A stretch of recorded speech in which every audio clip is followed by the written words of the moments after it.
बंधुगण माने आमर कली जुगरे भाई बोहू को देढ़शुर माने छुआती नहीं कहीं पुरी मंदिर रे दुई भाई और भौणी महालक्ष्मी कौन पाई पूजा पाती ना रथ यात्रा समय रे जगन्नाथ और लक्ष्मी कली को किए समाधान करते आसतु यही सबूर कथा आज ये वीडियो माध्यम मुझे जनइबी आपण मानू से भिडटी को आरंभ शेष जाए देखु एवं जदि मो चैनल नुआ थे तो मो चैनल को सब्सक्राइब करंतु एवं बेल आइकन को क्लिक करंतु ताहले मु एमिति जहाँ भी किसी वीडियो बनैबी आपण को सर्वप्रथम नोटिफिकेशन पहुँचब।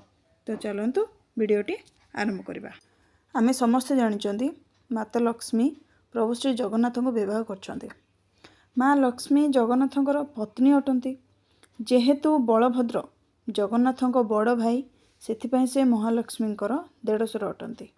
बलराम दास लक्ष्मी पुराण भी कहते कमलिनी कहते तुलसी ब्राह्मणी देढ़शुर जे अटंती मोर हलपाणी।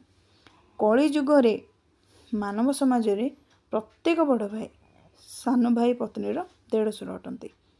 देढ़शुर को छुईवाई भी बारण कर कथाटी बलराम दास लक्ष्मी पुराण रे कहते माता लक्ष्मी बलभद्र को छुईबे नहीं से बड़ देउल रे देढ़शुर अवस्थान करुथिबारु माता लक्ष्मी मंदिर बड़ देउलर अनति दूर रे रही। किंतु एबे प्रश्न उठे कौन पाई देढ़शुर भाई बोहू को छुईबा को बारण करा जायछि। एही कथाटी त्रेतय जुगर प्रभु श्री रामंको सहित जड़ित एक कहानी।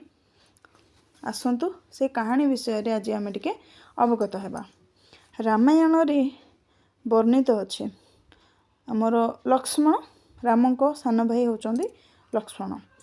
सीए सेवा एवं आशीर्वाद रो एक प्रतीक अटंती। से जेतेबेले निद्रा देवी को तांको आयतरे रखी राम और सीता को रात्र समय रे सुरक्षा प्रदान करुथबा लक्ष्मण हेउछंती शेषनागंक अवतार। वनवास काल रे लक्ष्मण माता सीता पाखे पाखे रोहुतिले मध्य से केबे भी तांको मुख को दर्शन करनथिले, तांको छुई नथिले एवं तांको इष्ट देवीर सम्मान देई 14 वर्षर वनवास अतिबाहित भी करथिले। माता सीतांकर जेतेबेले अग्नि परीक्षा होइतिला श्री राम को लक्ष्मण कहिथिले मु जदि तुमर बड़ भाई होइथांती एई प्रकार अन्याय आदेश उपरे निहाती स्वर उठै थांती। एहा सुनी रामचंद्र द्वापर जुगरे तांकर बड़ भाई हेबार वरदान लक्ष्मण को प्रदान करथिले। सेहीपरि आउ एक घटना भी होछि।